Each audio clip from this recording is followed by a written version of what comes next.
todos. Obrigado pela presença de vocês. Vamos iniciar mais uma sessão científica do Centro de Estudo do Hospital Copa-Star.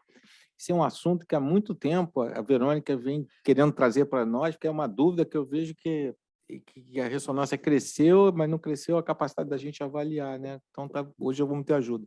Então, vou passar para a doutora Verônica, que vai apresentar os palestrantes e participantes, né? Boa noite, eu queria agradecer a presença de todos que estão aqui, das pessoas também que estão online. A ressonância se incorporou à nossa prática de uma maneira muito intensa e a gente percebe que alguns colegas e a maioria dos pacientes têm a percepção de que fez a ressonância, independente de onde seja, com quem seja e como seja, vai ter todas as respostas. E a gente sabe que não é bem assim, né? O exame pode ajudar mais ou menos, pode eventualmente atrapalhar.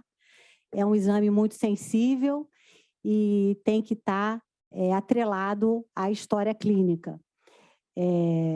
A gente tem a honra hoje de ter o Luiz Fernando, que agora faz parte do grupo do Richer e tem feito também os exames dos atletas do Flamengo, uma iniciativa da rede que patrocina o clube, tem um patrocínio para o clube, e também contando com expoentes aqui da rede, do Copa-Star e da São Vicente, o Renato, o Tchê, o Ricardo e o Pedro.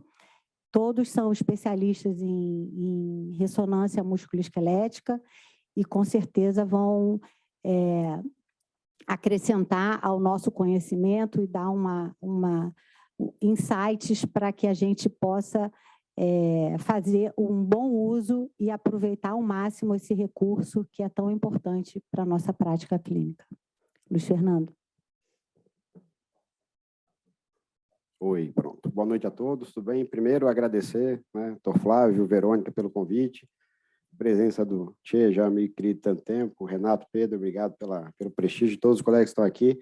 A ideia hoje dessa aula, ela começou de um desafio da Verônica no curso dela de Medicina do Esporte, e no que a gente consegue inovar como radiologista, o que a gente consegue trazer de diferença como radiologista, o que a gente consegue sendo não protocolar, né? O que a gente consegue fazendo, pensando um pouco fora da caixa, literalmente, e tentando entender, naqueles casos, não do dia a dia, não aqueles casos banais, mas aqueles casos complicados, aqueles casos que a gente não consegue dar diagnóstico, o que a gente, como radiologista, consegue dar de arsenal para vocês, os médicos solicitantes, para, em conjunto, em discussão, a gente tentar chegar num diagnóstico, efetivamente um diagnóstico, ou descartar um diagnóstico, ou documentar alguma causa clínica que até então, né, não se conseguia ver em algum método de imagem. Então, assim, é uma apresentação, é uma conversa, absolutamente, não é. Eu acho que, assim, muito mais do que o viés científico é o viés prático do dia a dia. Então, são casos, obviamente, são casos não comuns, mas o que eu acho que a ideia é que esses casos não comuns suscitem dúvidas, levem para casa desafios que vocês, como colegas, podem... Opa, eu tenho um caso desse, nunca pensei nisso, eu tenho um caso assim, o que eu posso tentar fazer para tentar diagnosticar? Então, a ideia é que a gente consiga... Tá? Assim, muito rapidamente, né? É óbvio que a gente precisa de protocolo, né? A gente que é radiologista aqui, estou com os 3 colegas, a gente precisa de protocolo para tocar o dia a dia, para fazer a máquina andar, para o exame acontecer. A gente não tem como estar em absolutamente todos os exames para poder orientar no pré ou, eventualmente, no interexame, né? Então, a gente tem que ter o protocolo, né? Então, o protocolo é esse conjunto de informações, decisões.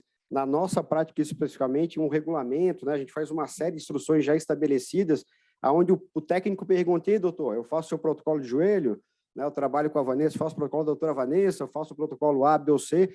Então, a gente tem um protocolo definido de joelho, de ombro, de quadril, neurografia, coluna, etc. e tal.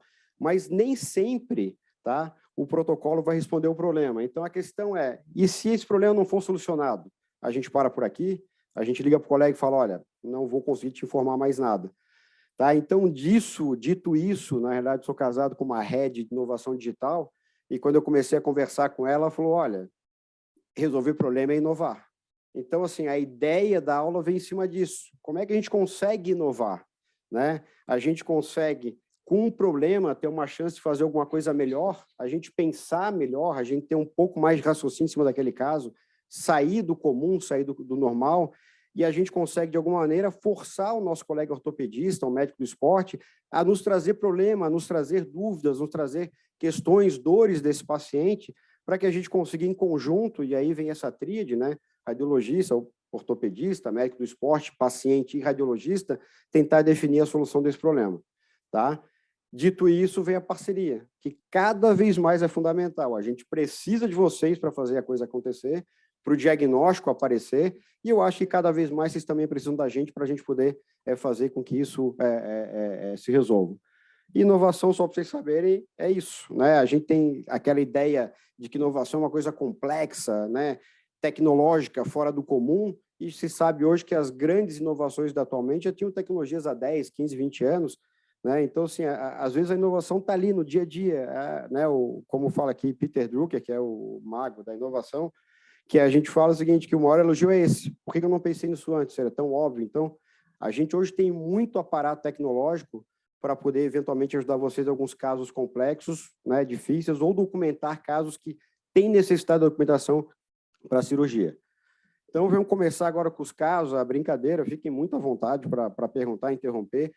Esse paciente tem 42 anos, ele chegou de um colega que é cardiologista e trabalha com medicina do esporte, e a primeira conversa, literalmente, foi: pô, Luiz, vou te mandar um caso que eu acho que ele é psiquiátrico. O paciente é triatleta, fez Ultraman, fez Ironman, fez Superman, fez o Diabo Man, e agora ele não consegue mais andar 4 quilômetros, não consegue correr 3, 4 quilômetros. E eu já fiz 4 ou 5 ressonâncias e eu não consigo mostrar para ele que não tem nada. A gente não consegue mostrar que não tem nada. E a gente tinha conversado, eventualmente, sobre o protocolo pré e pós-corrida, de exercício, tal, e ele me ligou desesperançoso. Ele falou: olha, eu vou te mandar ele só para a gente fazer alguma coisa diferente do que tem sido feito e para eu provar que não tem nada a ser feito. Tá? Ele tinha pelo menos 4 ressonâncias normais, e essa avaliação para síndrome compartimental é porque, assim, vamos tentar descobrir alguma coisa que não tem. Primeiro exame, para quem, né, colega radiologista, acho que vocês, né, como eu, se não tem dúvida, uma sequência T1 anatômica, uma sequência STIR, que foi feita absolutamente normal, sem nenhum tipo de alteração, tá? Como todas as outras 4 ressonâncias que ele fez, que foram normais, os laudos foram normais, a gente botou ele no equipamento. A do lado esquerdo, para vocês, é o normal, e do lado direito é alterado. Então, a gente mostra um edema burral e absurdo na musculatura adutora no pós-exercício. Então, ele tem um exame normal, prévio, e um exame extremamente alterado no pós-exercício. E aí, interessante é o seguinte: como foi feito na esteira, e eu estava lá na hora, quando ele sentia a dor, era uma dor aguda e abrupta, de quase chorar. Ele pediu para parar a esteira, ele teve que se soltar da esteira, segurar, pedir para desligar a esteira, ele veio mancando. Então, era uma dor abrupta, que já mostrava que, assim, realmente ele não estava brincando. Passaram-se 15 minutos, a dor desapareceu. E aí a gente foi continuar a investigação. Isso aqui, saindo um pouco, então, do convencional, eu peguei o mapa T2, isso já é utilizado em algum serviço fora. A gente pega esse mapa T2, esse mapa de cartilagem, esse mapa colorido, e que a gente vai ver, basicamente, o aumento de sinal em T2 na sequência, de maneira muito simplória, ou seja, se tiver mais água, mais edema, um pouco mais, né, resumindo. E a gente fez também o pré e pós, né? Então, a gente vê que no pré-esforço, ele tem, praticamente, a gente convencionou de normal o azul, então, praticamente normal, sem maiores alterações. Quando a gente faz o pós-esforço, a gente vê que tem uma alteração bem importante aqui na musculatura adutora. Esse paciente foi para anjo-TC, ele tinha aí, me ajuda aí que você sabe muito mais que eu de anjo-TC, ele tinha uma obstrução aqui de ilíaca externa, e ele tinha uma alteração da carótida, esse caso está sendo estudado ainda, da aorta, desculpa, a aorta infrarrenal tinha um calibre reduzido em relação à aorta suprarrenal. Então, assim, obviamente que é um caso atípico, é um caso incomum, não é o dia a dia, mas para se pensar que a gente tem protocolo, sim, naqueles pacientes que se referem dor só no exercício, só na atividade física, só com determinado movimento, né? Eu só sinto dor quando eu mexo o dedo assim, vamos botar o exame, vamos fazer pré e vamos mandar mexer o dedo, tem dor, marcador, e a gente faz o exame. Caso 2, esse aqui é um paciente de 40... Esse caso é muito legal, assim, porque ele mostra muito a questão da interação entre o radiologista e o solicitante. Esse paciente, na época da pandemia, ele estava fora, ele estava nos Estados Unidos, e ele ligou, um colega nosso, ortopedista, e de longa data. Primeiro, assim, ele é um advogado muito esclarecido, muito conhecedor do corpo dele, ele é atleta de longa data, maratonista. Então, ele já ligou para o médico na época e falando, olha, eu tive uma síndrome da pedrada. Eu tive uma dor na panturrilha, uma síndrome da pedrada. Eu fui orientado via telemedicina, o que fazer, etc. e tal. Ok, passaram-se determinado tempo de semana, mês, aquilo outro, volta a andar. Depois de um determinado tempo, ele começa a referir, aí usou-se a palavra dor. Eu tenho dor quando eu corro. Então, ele veio para o Brasil, a gente fez o primeiro exame dele, e aí eu vou falar, eu dei praticamente normal. Eu não falei, ainda questionei se ele podia ter uma má formação arteriovenosa na região do marcador, porque não tinha nada grosseiro que chamasse atenção no primeiro momento. Então, esse laudo, e está lá, saiu normal. Eu não vi maiores alterações. Volta o paciente para o exame, e agora sim vai ser examinado pelo colega, e nessa conversa que ele volta, no meio do caminho, já ligando, olha, fulano, fiz o exame, nada de chamar atenção, nada agudo, não tinha edema, etc. e tal, dele, pô, vamos botar ele para correr e fazer exame? Vamos botar ele para correr, traz de volta depois para fazer o exame. Só que no meio do caminho ele chega para mostrar o exame com o colega vai examinar e ele faz a seguinte referência. Ah, então como é que é a dor? Aí ele falou, não tenho dor, eu tenho um choque.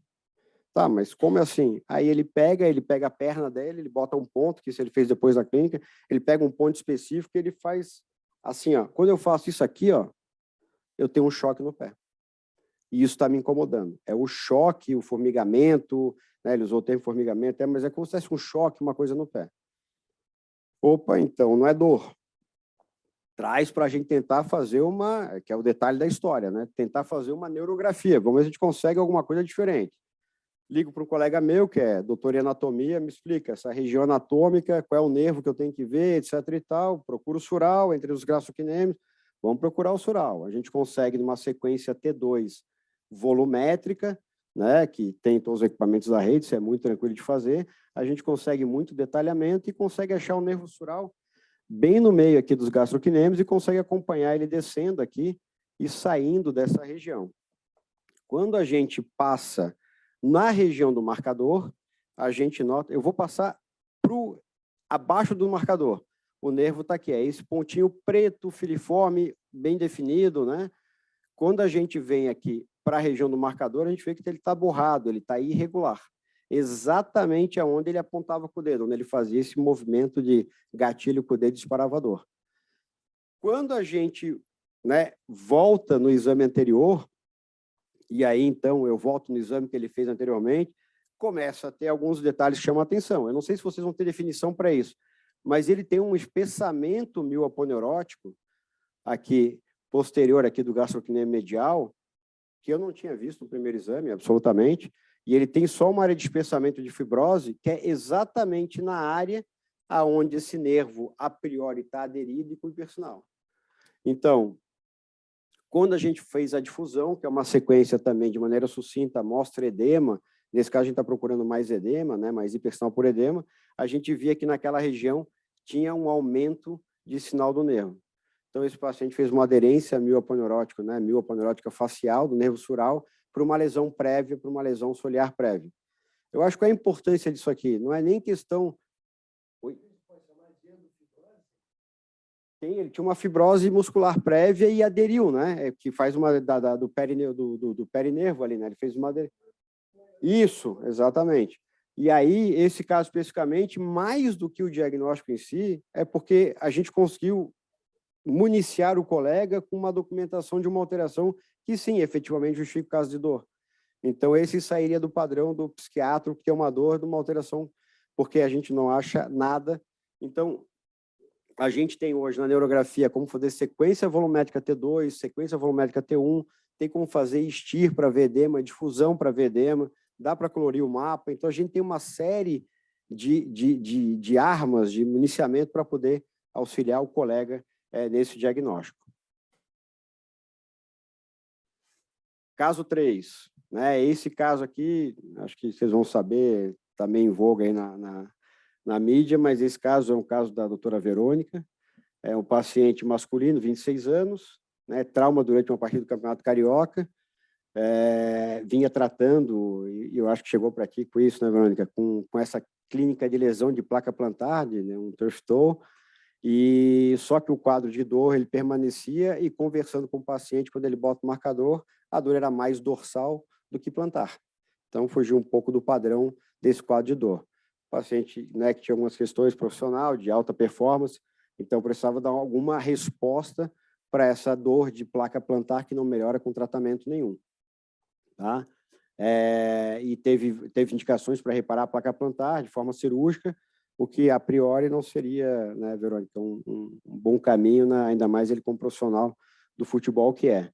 Então, esse caso, absolutamente, é aquele caso, não é pela complexidade em si do caso, mas é a conversa que se teve, né, de se ligar e falar, olha, eu preciso ver tal região, eu preciso que você estude tal região para mim. Né? Eu já sei que ele tem uma lesão da placa, e efetivamente tem a lesão da placa.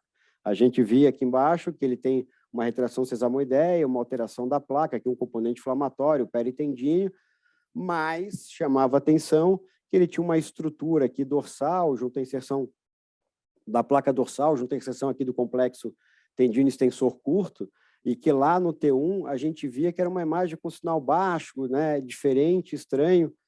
Aí, aqui a gente optou por fazer uma sequência chamada 0TE, que é uma sequência nova agora, que está em voga, que a gente, de alguma maneira, está conseguindo trazer um aspecto tomográfico para a ressonância magnética. Então, a ideia desse 0TE é que a gente consiga ter alguma definição de cortical, óssea, tá? E o que a gente perdia um pouco, né? Perdia muito, aliás, não um pouco, para a tomografia.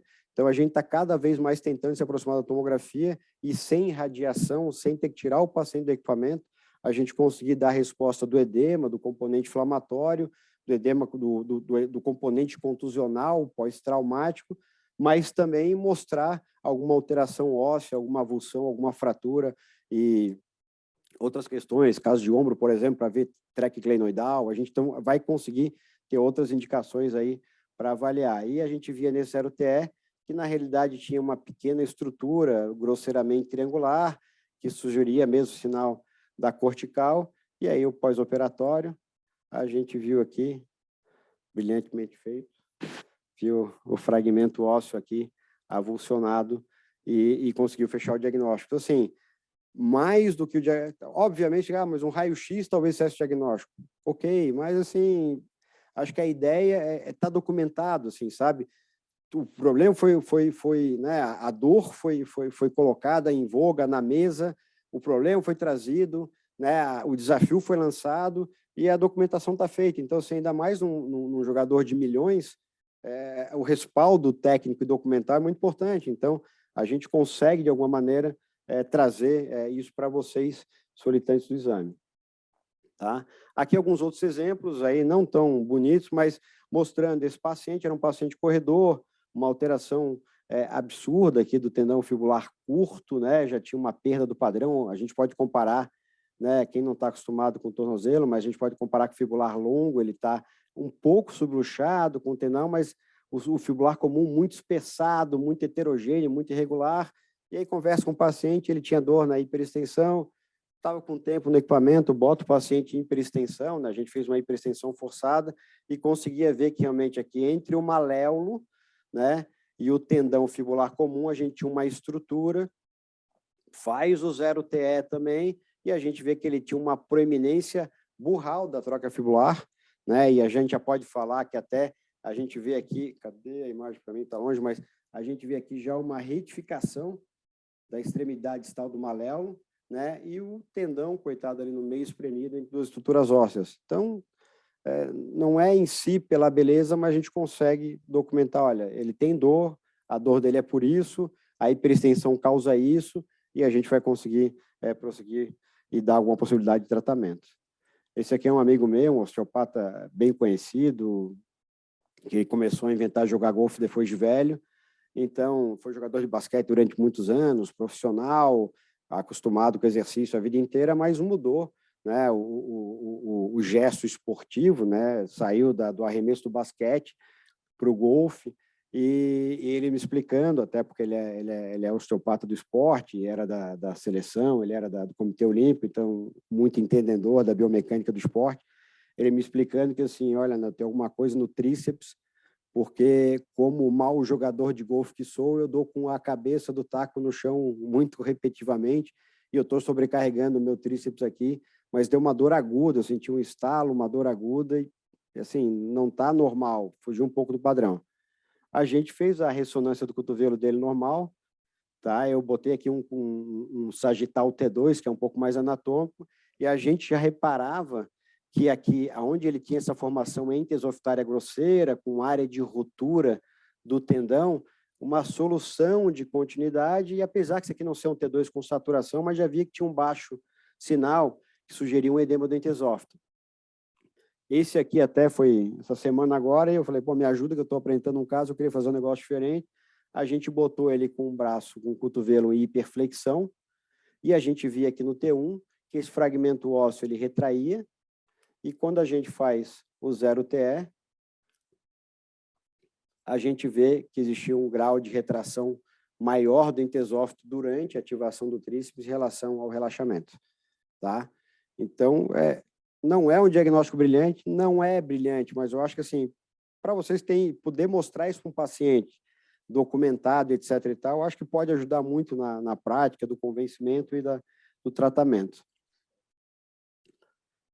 O caso 4, esse é um jogador tenista profissional brasileiro, super bem colocado no ranking, e que ele estava sendo tratado por uma pubalgia crônica, dor na síntese pública, e a dor não melhorava, veio com um colega nosso, da rede até inclusive, e que durante a conversa com ele entendeu-se que realmente a dor era uma dor mais inguinal esquerda, que apesar da pubalgia que ele tinha, sim, o padrão de dor mudou, a localização de dor mudou, e a causa da dor mudou. Então, ele referia a dor quando ele ia levantar da cama, quando ele tossia, ele tinha um padrão de dor diferente.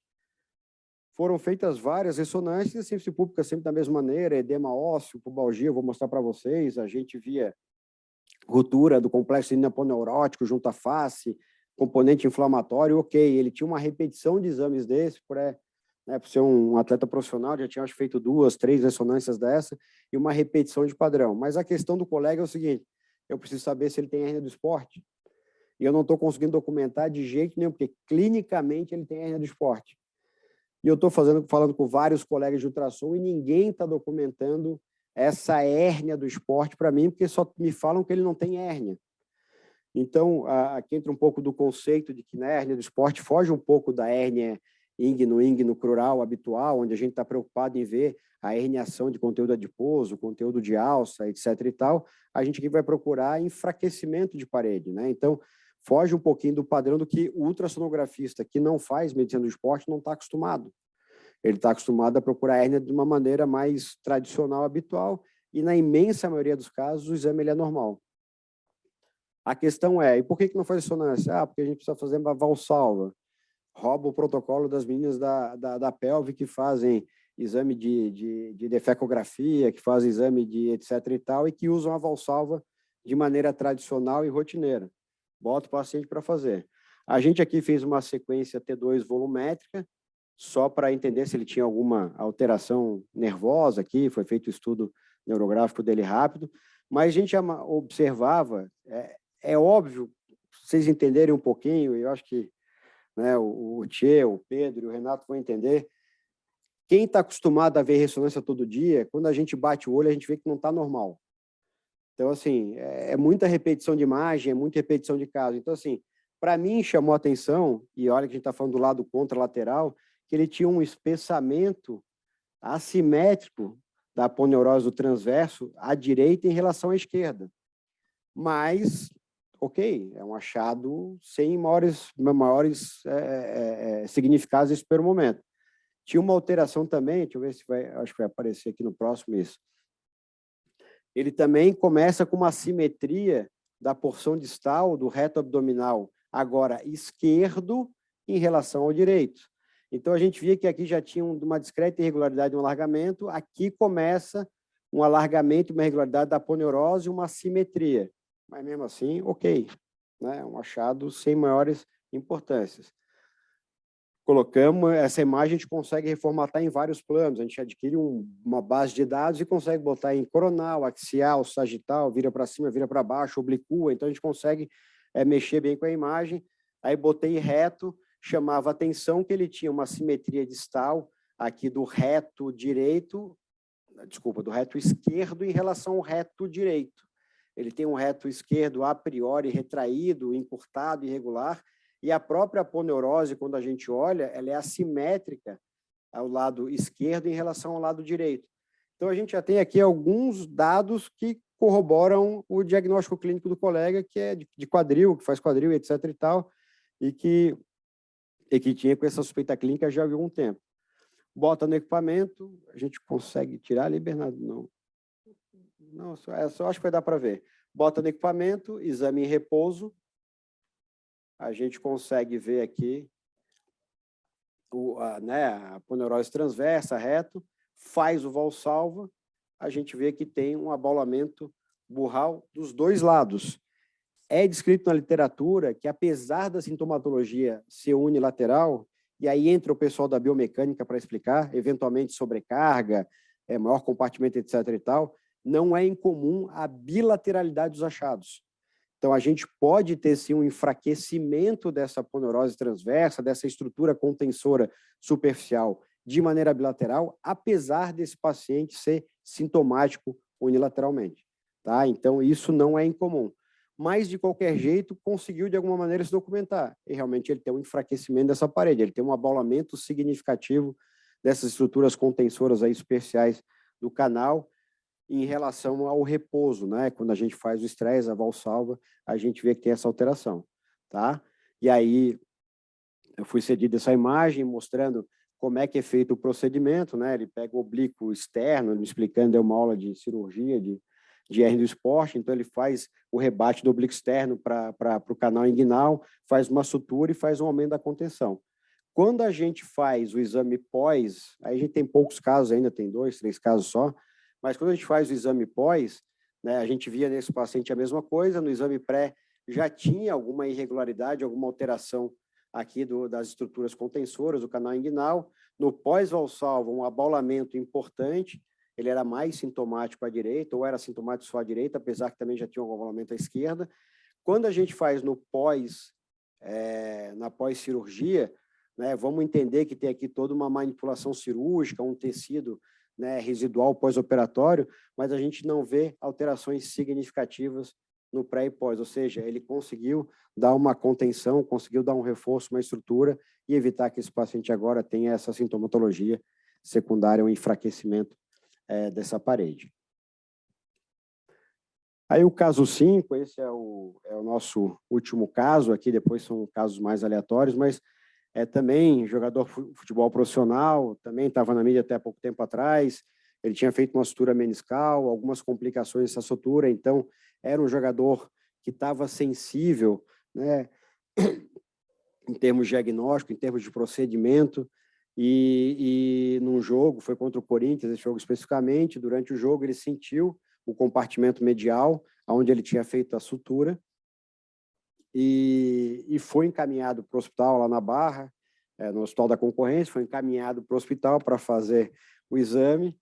O colega ficou em cima do muro, né, não definiu o diagnóstico, o que é muito ruim, porque quando a gente fala de futebol profissional, não dá para ficar em cima do muro, a gente tem que ser um pouco mais assertivo, porque o em cima do muro complica a vida do departamento médico, não tem como ele chegar e falar, eu acho que pode ser tal coisa, porque o colega radiologista achou que podia ser tal coisa também.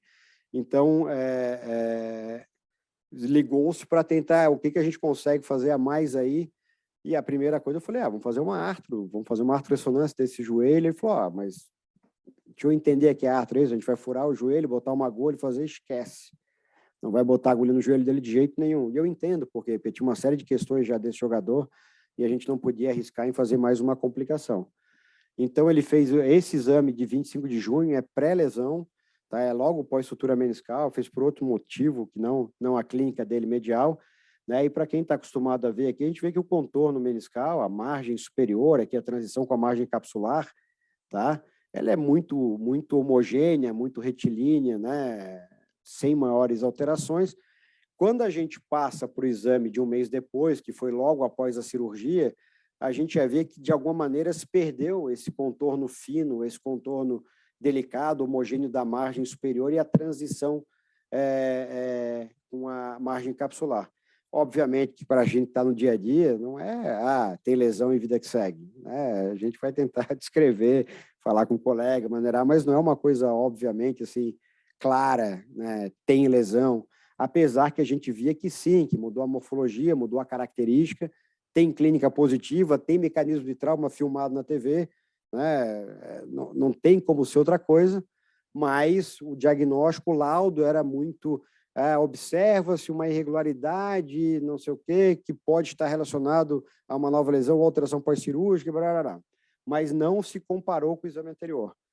Quando chega para a gente para fazer o exame, a gente faz uma sequência DP convencional, em que a gente já vê que está um pouquinho mais evidente uma área de hipersinal aqui entrando, e o que sugeriu nesse caso fazer foi uma artroressonância indireta.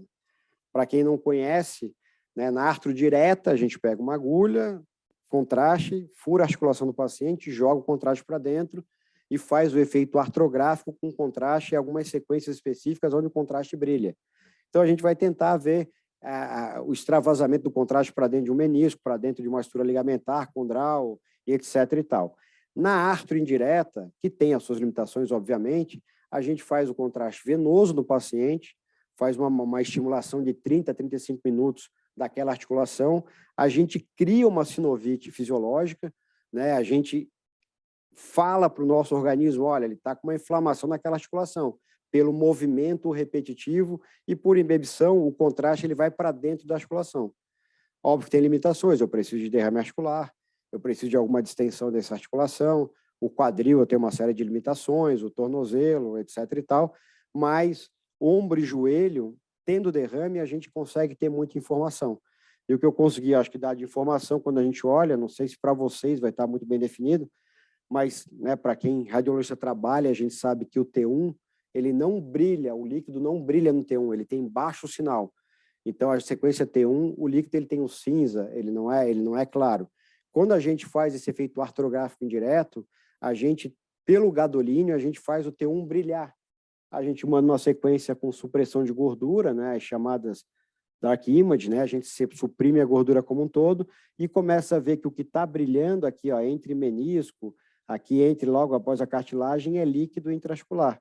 E o que a gente observa é que tem uma extensão, obviamente isso aqui é uma sequência só, a gente tem várias outras sequências, a gente consegue confirmar que tem extensão desse derrame pelo contraste para dentro do menisco. Então, não necessariamente é o brilhantismo diagnóstico, mas é a documentação que se possibilitou mudando um pouco o protocolo de estudo desse paciente. Tá? E aqui outros casos aleatórios, assim, algumas invencionices, que foi onde começou essa brincadeira de tentar fazer diferente.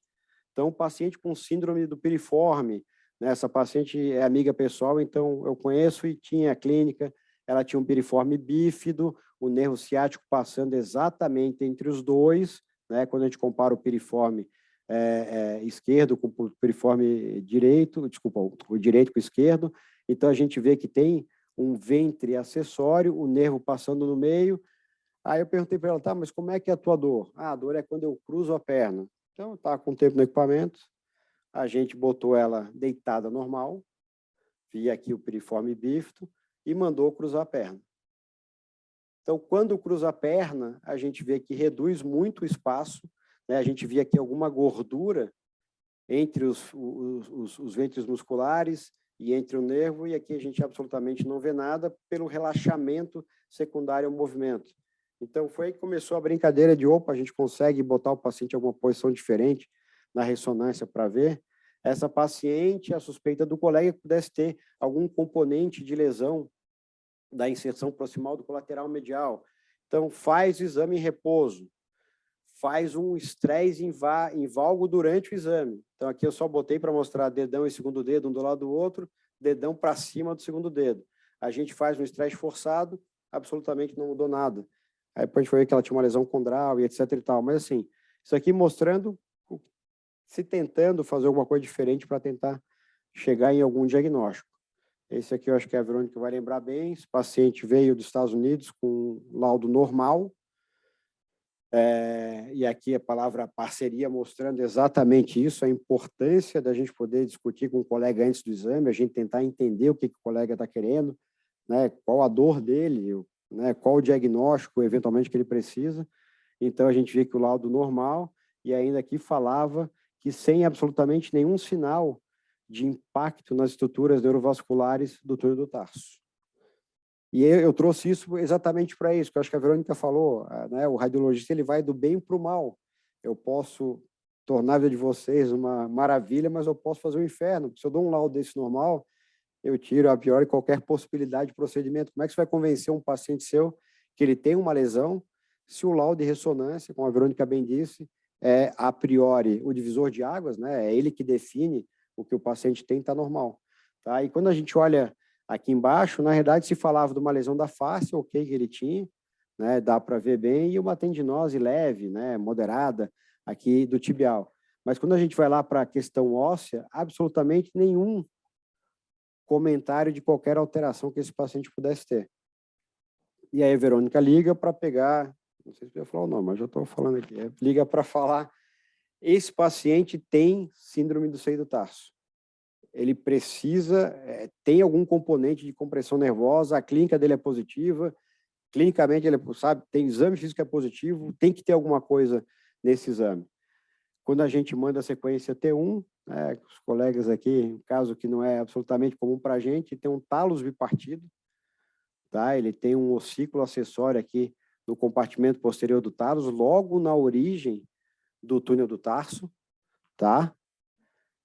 Além dele ter esse talo, a gente já viu que o osso não era normal, porque ele tem sinais de sobrecarga desse talos, então eu teria que entender a biomecânica dele, por que essa compressão, né? E aí foge da radiologia, isso aí é para vocês, mas a gente já viu que ele tinha sinais de sobrecarga mecânica, osteite, erosão, então já algum componente de sobrecarga. Esse paciente veio para fazer neurografia também, né, sequência de neurografia, mas quando a gente olhava nas sequências convencionais, um espessamento do nervo logo após ele passar por esse ossículo acessório. Então, ele está fazendo uma neuropatia mecânica em função desse ossículo. Então, a gente vê assim, a questão que é de um laudo normal para um laudo alterado. Então, esse paciente, a partir de agora, ele vai entender porque ele está sendo tratado, independente da conta que for ser tomada com esse paciente. Tá? Esse caso aqui é um caso espetacular, assim, porque esse paciente tinha 19 anos, se eu não me engano, e a clínica dele, é engraçado a questão de conversar com o paciente, mas o colega já me ligou falando isso. Ele fala que ele faz um determinado grau de flexão com o joelho, aonde ele sente, aí ele, com as palavras do paciente, que o joelho, acontece alguma coisa no joelho que dói muito, o joelho não consegue mais esticar. E aí ele forçava e pum, ele sentiu um estalo e o joelho voltava ao normal. Então, a priori, né, o colega ligou, olha, Luiz, ele tem toda a sintomatologia de uma lesão meniscal, uma alça de balde, um fragmento meniscal, ou eventualmente uma lesão condral, uma delaminação, porque, assim, tem que ter alguma coisa. E acho que tiveram 2, 3 ressonâncias normais, inclusive, essa foi que chegou para mim, sem maiores alterações, né? O menisco aqui lateral com formação bem mantida, talvez para a idade, 19 anos, discretamente subluxado, né? Aqui a área do marcador, onde ele referia dor, ele tinha feito um trauma prévio por outro motivo, mas isso para ele era muito claro a clínica dele. Então, traz para a clínica, bota no equipamento. A conversa é a seguinte: você consegue chegar até o limiar desse momento em que você sente que vai acontecer essa alteração, essa dor no joelho? Consigo. Aí que foi ruim a documentação, porque o joelho não ficou preso, ele ficou com o joelho mais ou menos solto, inflexo. A gente botou no equipamento e fez uma hiperflexão forçada desse joelho. E aí a gente começou a fazer o exame. A gente anota Aqui, a imagem ficou bem tremida, ruim, porque a gente não conseguiu pela dor e pela dificuldade de amparar, né? Ele mexia muito esse joelho durante o exame, mas vocês vão conseguir entender que, assim, a gente já vê que tem um menisco aqui lateral, o menisco medial aqui. Quando eu passo a imagem, esse menisco lateral começa a caminhar para o lado. Olha aqui o medial quando continua normal posicionado. Ele vai para o lado. Quando vem para cá, o menisco ele joga todo para o intercôndilo. Já começo a não ver mais menisco localizado aqui. Quando vem para cá, o menisco está jogado para cá e essa falta do menisco aqui. Então, a gente conseguiu documentar essa luxação meniscal. Obviamente que logo depois ele fez uma lesão verdadeira e não voltou. Mas, assim, esse é um caso em que a questão do colega, a dor do colega, não era o diagnóstico. Era como documentar esse diagnóstico. E a gente conseguiu fazer essa documentação. Então, assim, volta para aqueles primeiros slides, né? Qual é a dor de vocês? Qual é a questão de vocês? O que vocês precisam? E aí a conversa com o radiologista para ver se dentro do aparato que a gente tem tecnológico, a gente consegue responder, documentar ou trazer algum tipo de solução. Tá? Então, eu acho que assim, a ideia era apresentar casos e deixar vocês com uma pulga atrás da orelha, assim, cara, do que eu consigo fazer diferente, né? E forçar da gente aqui, nós quatro e outros colegas que têm radiologistas aqui na mesa, do que eu consigo extrair de vocês para resolver o problema desse meu paciente que só tem exame normal. Tá? Então, era isso. Obrigado pela atenção. Obrigada, Luiz. Agora eu queria ouvir um pouquinho dos nossos comentaristas aqui. Tchê, a sua opinião sobre a ressonância, onde nós estamos, para onde vamos, né? A inteligência artificial está aí, dizem que o radiologista a radiologia é uma especialidade que vai acabar, né? Que vai ser substituída pela máquina, mas vendo assim esses casos, eu tenho a certeza que isso não é verdade. Eu tenho certeza há muito tempo que isso não é verdade, porque os casos que o Luiz Fernando mostrou, grande parte deles mostram que o protagonismo que o radiologista teve para fechar os diagnósticos, o robô não teria. Poderia o robô, inclusive, interpretar as imagens, mas não teria ideia de fazer as sequências que ele fez. Então, eu não acho que não é a inteligência artificial vem para acrescentar, mas não vem para ameaçar a radiologia, não. Especialmente nesses casos muito bons que ele trouxe, ele mostrou que justamente o protagonismo do radiologista não se perde com a inteligência artificial. Pelo contrário, ela vem para ajudar e para oferecer resultado para no caso, os ortopedistas que nos procuram tanto, né? Dependem tanto do método. Eu sei qual é a opinião do Renato, que gosta muito disso. Tá ligado? Não, nada a acrescentar, não. Não acho que a gente vai ser muito ajudado, sem dúvida nenhuma, pelo que os algoritmos podem colocar. Luiz, a gente ficou tentado em fazer umas perguntas, não sei se pode, sim. Claro. Deve. Você tocou aí alguns assuntos relativamente polêmicos aí, né? Um deles, assim, eu faço artrorressonância já há bastante tempo, aprendi com o Tchê. Primeiro, assim, essa questão da artro indireta, a gente não viu todas as imagens e, obviamente, chegar a alguma conclusão, mas as imagens que você mostrou ali do estudo anatômico em relação ao que você tirou de conclusão com o outro, sempre fica aquela dúvida se não pode ter um tecido de granulação ali e a gente realmente afirmar, às vezes, que está lidando com líquido. Eu não sei se o T2, naquele caso, te ajudou em alguma coisa? Então, tinha o T2 que mostrava o hipersinal, né, do líquido, exatamente igual ao líquido, e janelando a gente consegue um pouquinho mais de detalhe, né? Mesmo na arto a gente consegue janelar bem, estourar bem a imagem, mas nesse caso especificamente, assim, para mim o diagnóstico estava na sequência convencional. Né? A questão nesse caso especificamente, e eu entendo muito bem, porque assim, precisava uma documentação extra, porque assim, já tinha ressonância. E aí a ideia da conversa na época do médico departamento é o seguinte: Luiz, assim, não dá para repetir o mesmo exame, eu tenho que fazer um exame diferente até para poder... Esse mais era para tirar um pouco da ansiedade do jogador e do colega do que propriamente pelo diagnóstico. Eu acho que o diagnóstico estava feito já naquele primeiro exame que foi feito no hospital. Sim. Assim, pelo menos para dizer, olha, tem uma alteração aqui desse menisco, esse menisco está irregular em relação ao exame anterior comparativo, tem clínica positiva, mecanismo, etc e tal. E eu sugeri a artro, mas é o que ele falou, cara, a artro não vou, que para mim, eu concordo com você, a artro direto ali seria muito mais efetiva, até pela pressão, né, que a gente consegue botar na cápsula de extensão e jogar com pressão para dentro. Mas é o que ele falou assim, não vou botar agulha de jeito nenhum. Arranja outra coisa para fazer. Então, foi mais um... A ideia era assim, tem mais uma possibilidade. Eu tenho um caso com o Ricardo, aqui até, né, que a gente falou também de uma paciente que não quis enfiar agulha de jeito nenhum, de punho, que obviamente é muito mais complexo, mas de alguma maneira, como ela tinha sinovite, conseguiu mostrar a integridade do ligamento escapular e conseguiu mostrar que o cisto vinha do ligamento extrínseco, né? Vai me confirmar ainda se está certo.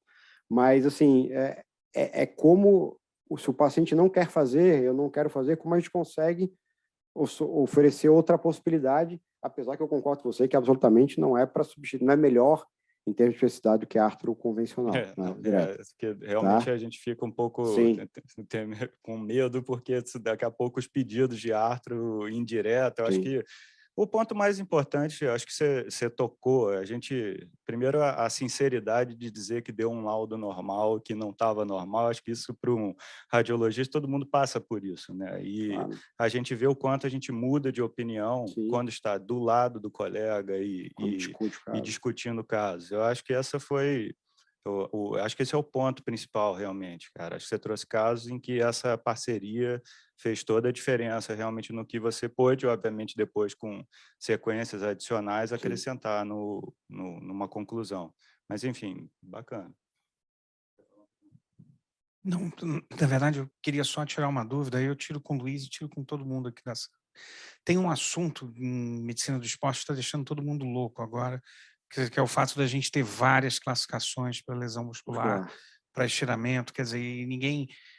E antes era uma coisa simples, a gente classificava 1, 2 e 3, e nas lesões grau 2 abrangiam um mundo, né? Desde pequenas lesões musculares até lesões enormes. A classificação britânica, teoricamente, veio com uma proposta para mudar isso, mas aí eu também queria ouvir dos colegas, eu não sei se algum ortopedista podia falar sobre esse assunto, mas assim, há uma tendência na radiologia do pessoal agora ficar preocupado em classificar e gerar uma confusão ao classificar.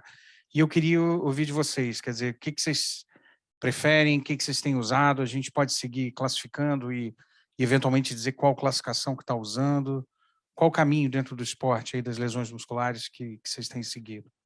Você permitiu falar, porque eu trabalho com trabalho com Botafogo e Flamengo, né, os dois profissionais. Então, assim, eu acho que a questão documental da lesão é muito complexa, porque você tira do departamento médico a possibilidade de dar um return to play para esse atleta. A partir do momento que a gente classifica em grau 1A, 2A, 3A, 3B, etc. e tal, e eu sei que isso acontece, porque já há algum tempo a gente trabalha com performance, o empresário vai no Google, a família vai no Google e olha, nessa classificação o retorno é em tantos dias.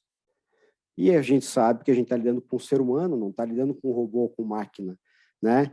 Então, assim, o que eu tenho feito na minha prática é uma descrição apurada da lesão, descrição mioponeurótica, aponeurótica, tendínea, miotendínea, extensão, etc. e tal, eventualmente botar se pega maior eixo axial, isso, aquilo, outro, absolutamente sem classificar, tá? E vou te falar que no departamento médico, ainda hoje, a gente começa a falar em Bridge, não sei o quê, Munique, etc. e tal. Você fala, não, qual é a antiga? É 1, 2 ou 3. Então, assim, ainda hoje, no dia a dia, no telefone, na ligação, é 1, 2 ou 3. Tá? Então, assim, isso é o que eu tenho notado. Eu fiz exame do Gabriel Medina, por exemplo, agora. Eu fui falar em estiramento, grau leve, moderado, etc. e tal, mas não classifica. Bota, porque o que ele fala eu entendo. A gente, como radiologista, óbvio que a gente tem que municiar o colega, mas a gente consegue fazer isso por telefone muito bem. Só que se a gente documenta uma classificação, a gente está dando a chance de terceiros, leigos, etc., ir lá consultar e falar, olha, eu tenho que voltar em 2 semanas, eu tenho que voltar em 3 semanas. Se ele voltou em 3 semanas, ok. Se ele voltou em 2 e se lesionou na 3ª semana, voltou antes do tempo. Se ele voltou em 4, o departamento não é efetivo.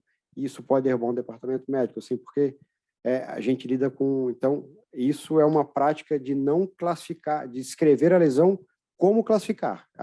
Eu faço a descrição da classificação em si, mas sem botar a classificação no final. Isso é uma conduta minha pessoal. Pode sim, por favor. Obrigado.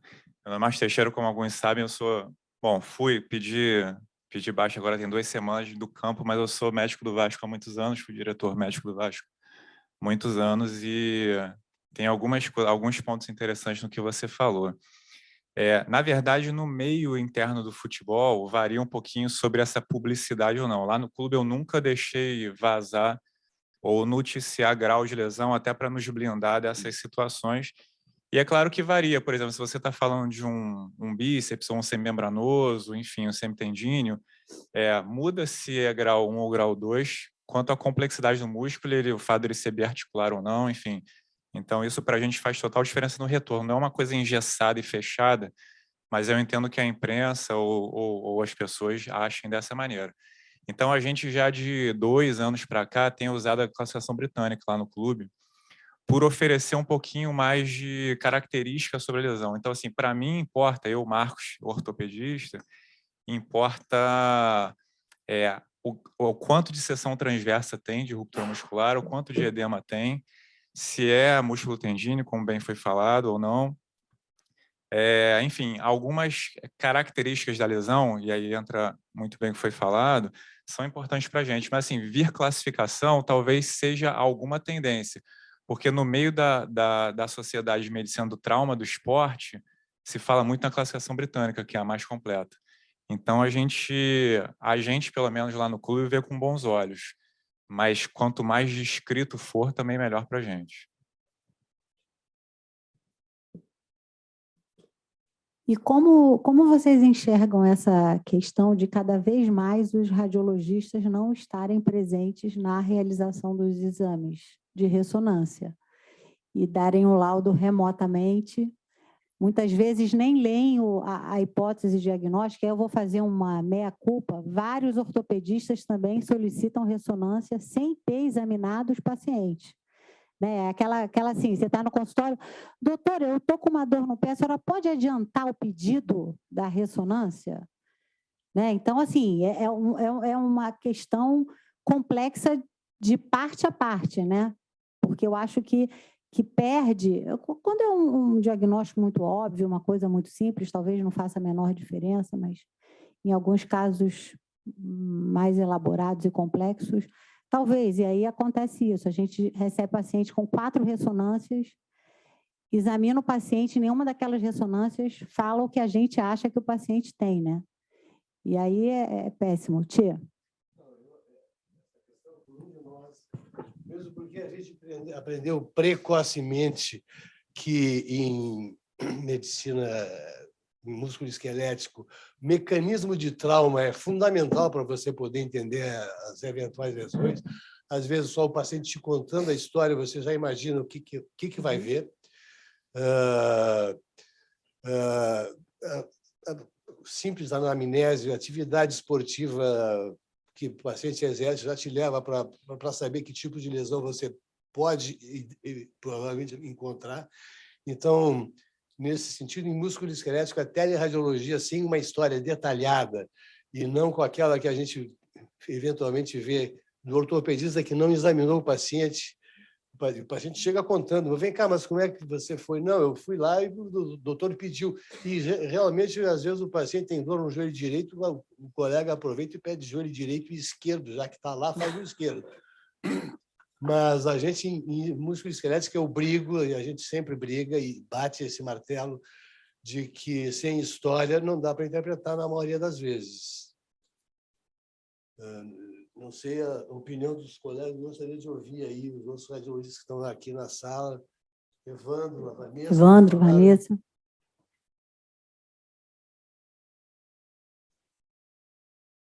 Estão tímidos. Fala, Evandro, você gosta disso?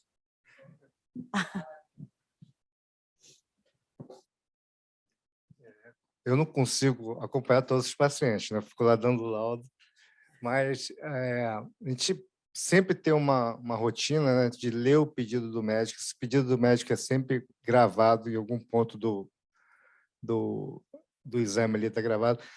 E a gente faz com que todo paciente pelo menos a enfermagem colha uma enfermagem boa, não é uma enfermagem com nível alto, colha toda a história de todos os pacientes que são feitos em ressonância. E isso é fundamental, né? Porque às vezes às vezes eu acho que o médico pede até para o convênio autorizar, eu posso estar enganado. Às vezes ele bota uma história para o convênio autorizar o exame e às vezes não tem nada a ver com a história do paciente. Às vezes até atrapalha o radiologista. Então, às vezes eu vejo que algumas histórias que são colhidas pela uma enfermagem treinada, às vezes é mais fidedigna do que às vezes o médico botou, entendeu? Então, cada caso é um caso. Você vê que tem pacientes que vêm com uma história que o médico examinou, que botou tudo direitinho, outros não. E a gente tem que conviver com isso. Né? No dia a dia, como se faz, né? A enfermagem colhe, muitas vezes a gente colhe a história também. Só que o que acontece é, como o Evandro falou, os pedidos eles vêm muito curtos, né?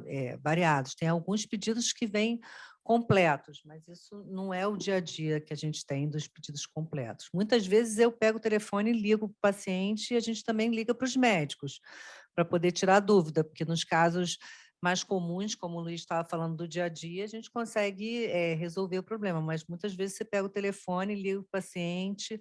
Teve um paciente na pandemia que foi um senhor que era uma gracinha. Eu não entendia porque ele tinha edema só de um lado do corpo, e o edema na bacia, e eu olhando aquele exame fiquei encucada com aquilo. Eu liguei para ele: minha filha, eu estou preso dentro de casa, não saio daqui, não estou fazendo nada. Eu falei assim: mas o senhor não está fazendo nada em casa? Ah, não, eu subo a escada todo dia para pegar os livros lá em cima e desço. E o senhor sobe o quê? Com a perna direita ou com a esquerda? Com a direita. Eu falei: obrigada, agora eu consegui fazer seu diagnóstico. Então, assim, a gente muitas vezes se depara com isso e tem que ligar para o paciente, mandar retornar e conversar. Mas se o pedido viesse, né, mais completo, sempre facilitaria. E também existem questionários que a gente faz de acordo com cada articulação, que a gente faz as perguntas mais de acordo com cada articulação. Enfim, acho que é isso que eu tenho para falar. Tem mais alguma coisa? Eu queria ouvir a opinião de vocês a respeito do mapa da cartilagem. O que vocês acham que isso vai pegar, vai servir para... Não como o Luiz mostrou ali, adaptado para o músculo, mas para a cartilagem mesmo, né? A literatura da radiologia é muito mais rica do que a ortopédica a respeito do mapa. A gente agora acabou de aprovar no CEP um projeto de pesquisa para estudar a cartilagem do tornozelo em pacientes com fratura há pelo menos 1 ano do tornozelo, e a cartilagem ainda é um desafio, né? Eu acho que para os ortopedistas, e eu entendo que também para os radiologistas. Então, como que vocês podem ajudar a gente a decifrar a cartilagem? Então, na realidade, a gente acaba tendo pouca experiência, porque o pedido ainda é muito pequeno, né? Vai começar esse projeto aí de tornozelo, mas o que eu entendo, assim, quando a gente olha lá, 18 anos atrás, ressonância, muitos diagnósticos que se dão hoje já estavam lá, independente do equipamento ser menos ou mais importante, né? Não todos, mas alguns já estavam lá, e a gente também não tinha muito conhecimento de algumas alterações específicas em que a ortopedia foi trazendo, a cirurgia foi trazendo, a biomecânica foi auxiliando, etc. e tal. Eu acho que a cartilagem entra um pouco nessa celeuma inicial, assim, ela tem uma sensibilidade muito boa em relação à alteração de malha hidrofílica, presença de água extracelular, etc. e tal, ela tem uma sensibilidade, né? A grande questão é a chance de a gente, né, fazer uma ressonância de mapa de cartilagem aqui e ter alguém normal é perto de zero. O que a gente vai fazer com essa informação? Né? E eu acho que, mais uma vez, a demanda vai vir de vocês. O que se precisa entender de cartilagem para tratamento precoce, para evitar, né, complicações de médio e longo prazo? Acho que, assim, eu até tinha aqui, eu posso mostrar essa ideia, eu tenho 2 slides que estão lá do Special Surgery lá de Nova York, que o Edu lá da GM me forneceu, mostrando a avaliação do mapa, rapidamente, a evolução dos pacientes, olhando o mapa de cartilagem na enxertos autólogos, então, assim, e mostrando os excelentes resultados. Então, acho que vai acontecer, mas precisa de equipamento muito bom, com muita resolução, porque é um exame demorado, a gente está falando aí de 5, 6 minutos de sequência para cada plano, né, axial e coronal. Ainda a gente tem um pós-processamento ainda pobre, dá para melhorar e acho que vai melhorar, está vindo algumas sequências novas da GE que estão prometendo isso, né, que vai entrar um pouco de inteligência artificial também, mas assim, acho que ela vai ter sim o seu papel no mundo depois, como a difusão lá do pessoal da Neuro, até muito tempo atrás, tinha que se pedir difusão para fazer um diagnóstico, hoje a difusão faz parte do protocolo da Neuro, então eu acho que futuramente algumas questões vão ser protocolares, né? A neurografia vai ser rápida, a gente de repente vai ter uma sequência que vai fazer a priori, sei lá, STIR de fusão, e em 3, 2 minutos já faz uma sequência rápida, um mapa de cartilagem rápido, então acho que tem chance de futuramente a gente estar com esse arsenal na mão e começar a entender o que pode, mas acho que, no meu entendimento, tem futuro. Assim. Eu queria só, eu deixei de passar no início da tua apresentação daquele belo caso da neuropatia do sural. Sim. Aquela alteração arterial que aparece nas duas ilíacas chama endofibrose do atleta. Opa! É um diagnóstico de não ter isso, vai maratonista. E você tem que tomar cuidado para quem encaminhar esse paciente, porque tem que ser um cirurgião vascular que entenda do assunto, porque senão o tratamento vai mudar e não tem diagnóstico. Aquela aorta que parece mais fina, ela só parece mais fina. A doença é nas ilíacas mesmo. E ela chama-se endofibrose do atleta. Quem sabe, sabe. Alguém quer fazer alguma pergunta da plateia? Ninguém, todo mundo sabe tudo de ressonância. Algum caso interessante que queiram compartilhar, Pedro, Renato? Fazer algum comentário final? Tia. Aplaudir os casos belíssimos, muito bem documentados, bem trabalhados. Obrigado. Vim de você é uma honra. Gente, então, posso encerrar? Queria agradecer a presença de todos e até a próxima. Tem uma pergunta aqui, peraí. Quanto ao uso de contraste em músculo esquelético. Essa é uma boa pergunta, porque o paciente sempre pergunta, né, doutora, vou precisar fazer contraste? Eu acho que vocês concordam. Exatamente, eu acho que é muito na hora, né? Assim, se tem essa pergunta, eu acho que mais do que quanto ao uso, porque tem, obviamente, reumatologia, tumor, componente inflamatório infeccioso, para a gente ver uma lesão de placa plantar, ver aquele processo burral, assim, salta aos olhos, tal. Eu sei que tem aplicação, apesar que a gente consegue, às vezes, diagnosticar sem o contraste, mas eu acho que mais importante é dar o protagonismo do radiologista, como o Tia falou, no momento do exame, assim.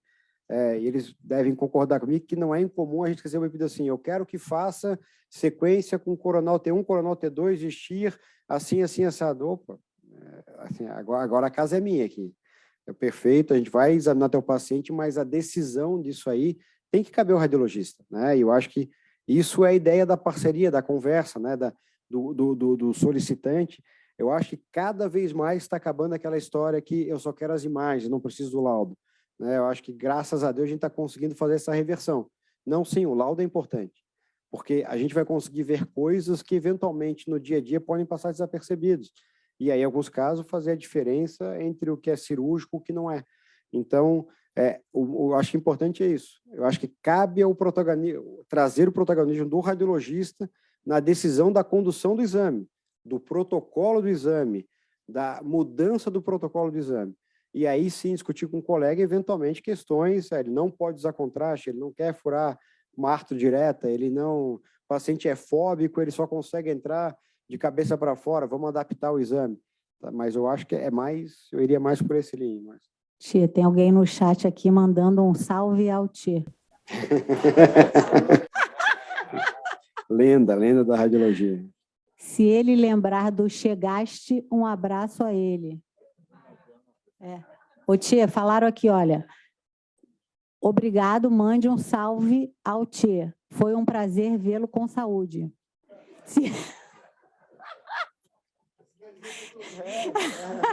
Se ele lembrar do chegaste, um abraço a ele. Está no Pará, foi presidente do Barra Dora. É uma pessoa grande radiologista, com certeza.